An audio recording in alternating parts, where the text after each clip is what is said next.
त्रिदलं त्रिगुणाकारं त्रिनेत्रं च त्रियायुधं त्रिजन्म पापसंहारम् एकबिल्वं शिवार्पणम्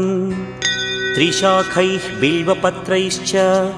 अच्छिद्रैः कोमलैः शुभैः तव पूजां करिष्यामि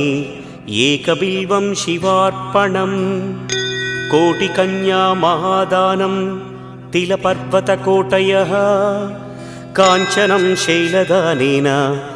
एकबिल्वं शिवार्पणम् काशीक्षेत्रनिवासं च कालभैरवदर्शनं प्रयागे माधवं दृष्ट्वा एकबिल्वं शिवार्पणम्